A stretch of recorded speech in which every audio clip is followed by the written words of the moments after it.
Antes vamos a ver un vídeo que nos ha enviado el presidente de Acción y Comunicación sobre Oriente Medio, Ángel Mas. Estimados amigos de Discurso, queridos aliados de la libertad que hoy os reunís en Paraguay, un país al que profeso un profundo cariño. Es un honor dirigirme a vosotros como presidente de ACOM, la organización de referencia para la defensa y promoción de las mejores relaciones entre el Estado de Israel y el mundo hispano. Sé que hablo a amigos, a personas comprometidas con la causa de la libertad, con los valores del mundo occidental, con la lucha sin matices contra el terrorismo y, por tanto, con defensores del Estado judío. Hoy, en España y en buena parte de Europa, vivimos una situación que no tiene precedentes en nuestra historia democrática reciente.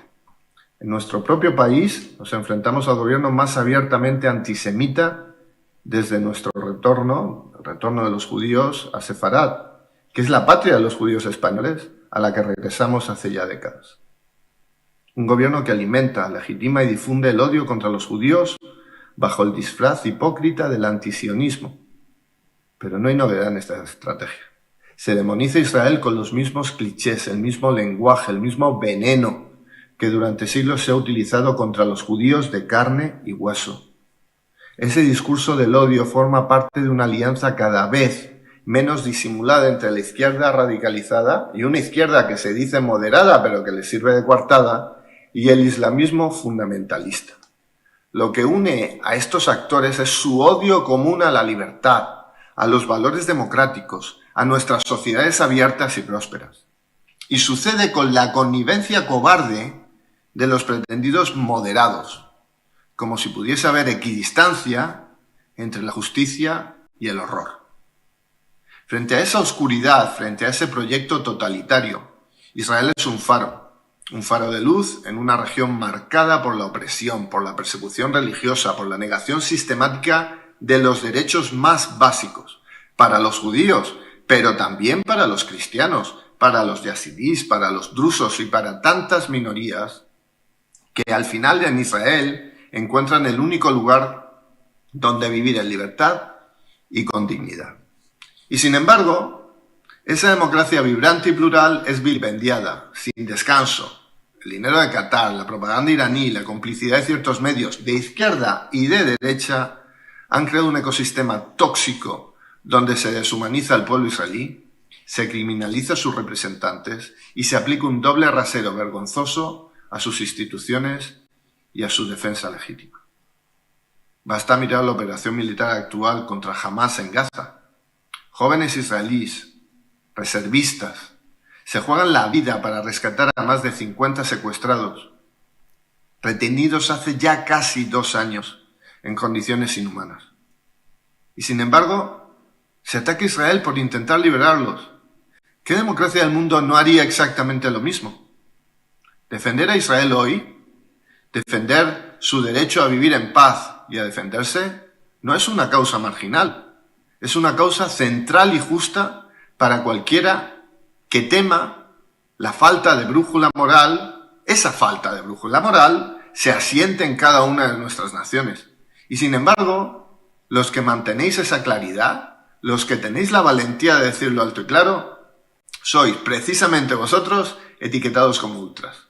Como si la sensatez y la decencia fueran ahora delitos ideológicos. La ventana de Overton se ha desplazado tanto que la verdad es tachada de extremista. Pero eso no significa que seamos pocos. Al contrario, las élites se han alejado tanto de la conciencia y los valores de la mayoría que su aislamiento es cada vez más evidente. La desafección crece, la rebelión cívica también. Porque sí, estamos en una alianza, la alianza de los buenos, la alianza de los que no aceptan resignarse al odio, a la mentira y a la violencia. La alianza de quienes creen que en la civilización, en la dignidad humana, en la libertad y en la verdad reside nuestro futuro. Con esos valores compartidos y con esa firmeza venceremos. Muchas gracias.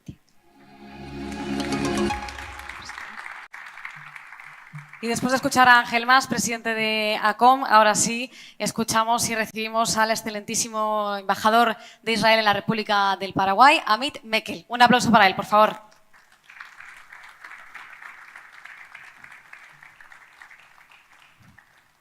Gracias. Muchas gracias.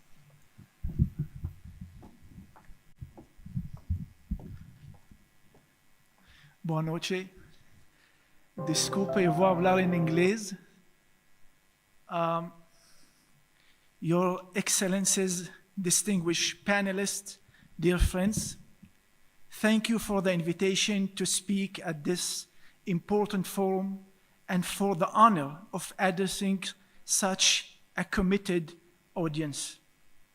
This is not just another conference.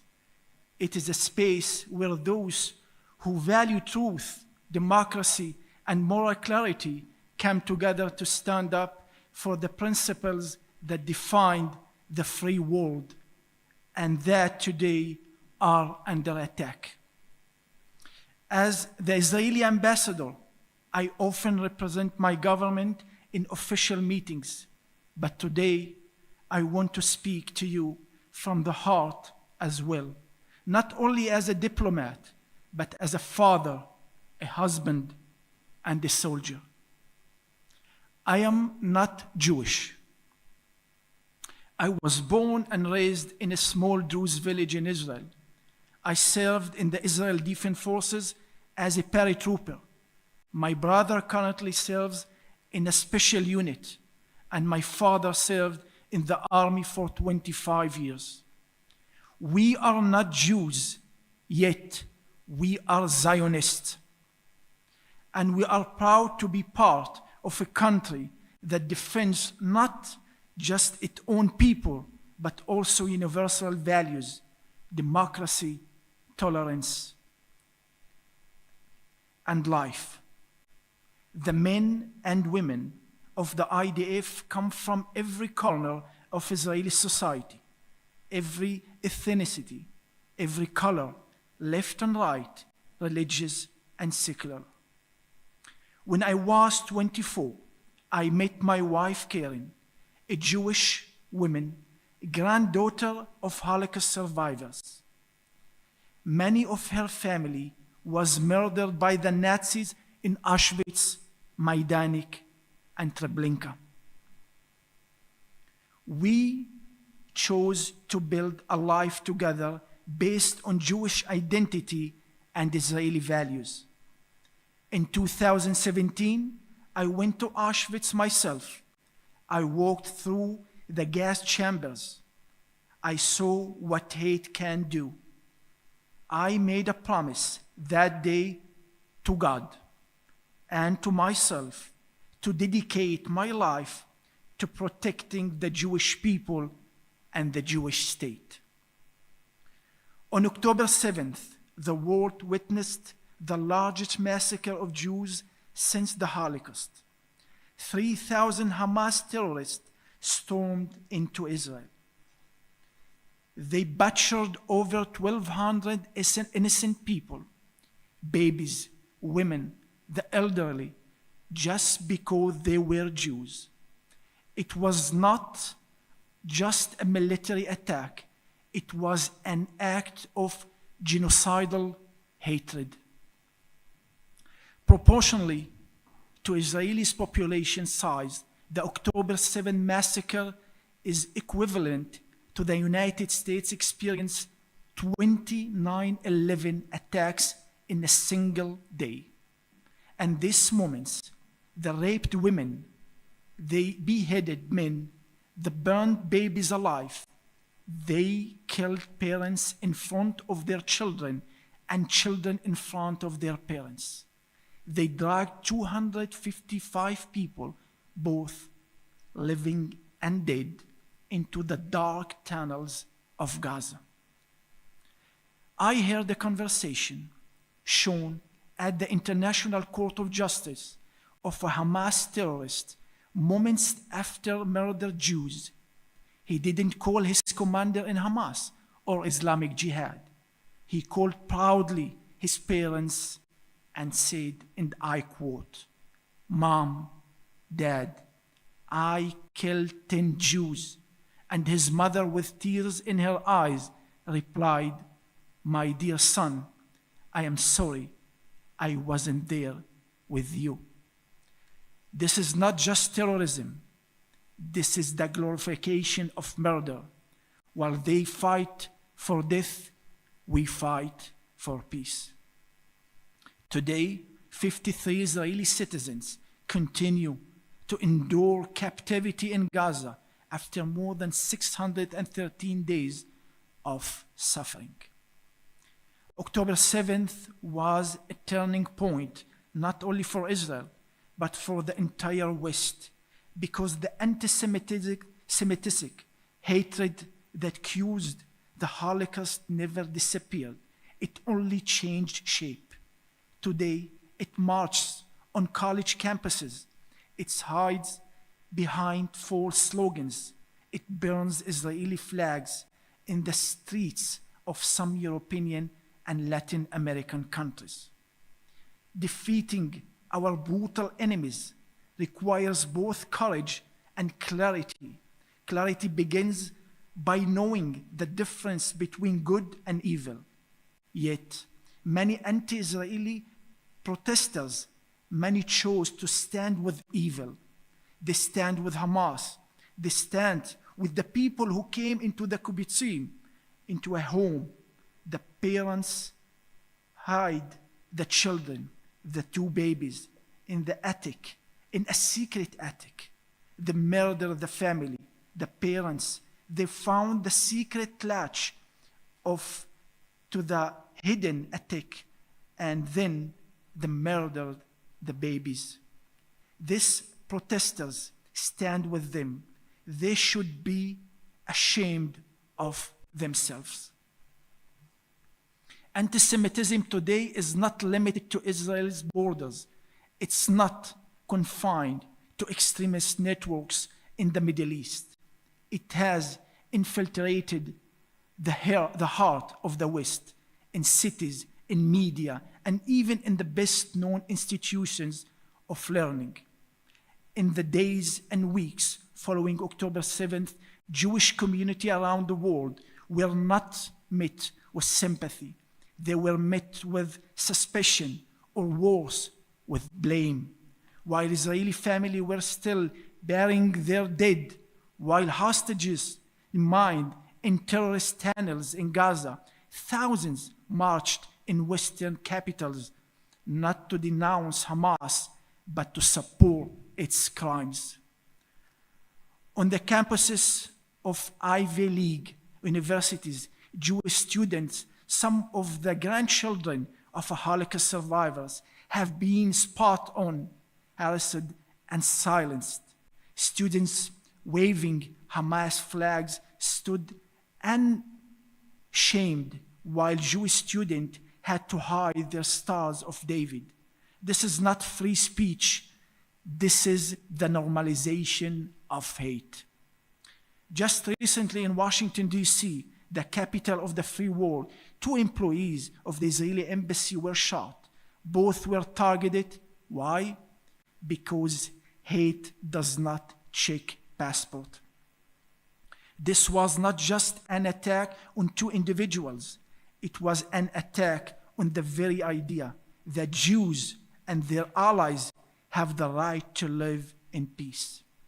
This wave of violence, intimidation, and hate speech is a moral test for every society. And let me be clear, you cannot claim to defend democracy while staying silent when Jewish people are hunted, blamed, and demonized, whether in Tel Aviv or Times Square, in Jerusalem or Toronto. The great writer Elie Wiesel once said, "The opposite of love is not hate, it's indifference." And indeed, one of the most shameful aspects of today's anti-Semitism is not only the violence itself, but the silence of those who claim to care about human rights.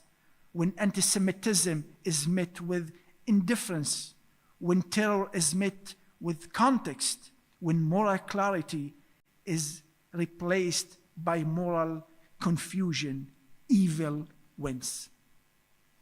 But in the darkness of war, Israel found a true ally. Paraguay stood with us, not with words alone, but with bold moral action. We are deeply grateful to President Santiago Peña for his unwavering stance and moral clarity, for his historic decision to designate Hamas, Hezbollah, and the Islamic Revolutionary Guard Corps as a terrorist organizations. In the Middle East, Iran is behind all the terrorism, all the instability, all the chaos, all the killing. And that should come as no surprise. When he founded the Islamic Republic, Ayatollah Khamenei pledged, "We will export our revolution to the entire world. We will export the Islamic revolution to the entire world." In a time when many hesitated or stayed silent, Paraguay spoke up. We also extend heartfelt thanks to the President of the Chamber of Deputies, my friend, my true friend, Raúl Latorre.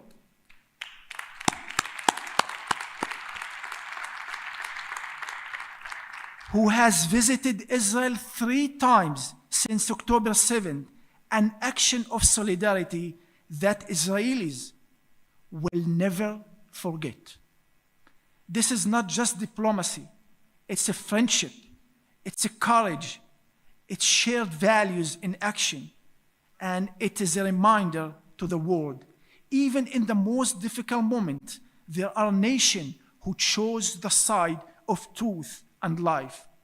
Paraguay is one of them. We must be courageous enough to say what is true.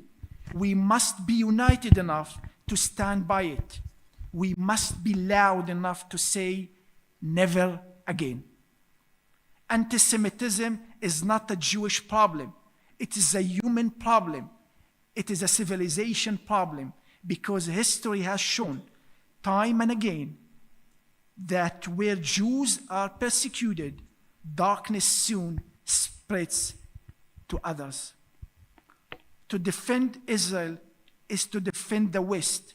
To stand with the Jewish people is to stand with the liberty, reason, and the dignity of life. And in this, we must be united across faiths, across borders, across political lines. We must build a coalition, not only of governments, but people to people. We need to brave voices in parliaments, on campuses, in communities to speak clearly. Some say that Israel is isolated. The Jews are alone. But I stand here today in Asunción as an Israeli diplomat, as a husband to a Jewish woman, as a man whose family chose to embrace Jewish life and values, and I tell you, we are not alone. We have allies, we have faith, we have history on our side, and above all, we have a mission to remember, to speak, to act, and to never give into fear or silence. Because this time we are not defenseless. This time we are not voiceless. This time we will not let evil win. The Jewish people are here to stay. The state of Israel is here to stay. And with your partnership, with your moral courage, the values that unite us, truth, freedom, and human dignity will prevail. As my Prime Minister Benjamin Netanyahu so powerfully stated before the United States Congress in July of 2024, if you remember one thing from this speech, remember this: our enemies are your enemies. Our fight is your fight, and our victory will be your victory. Gracias.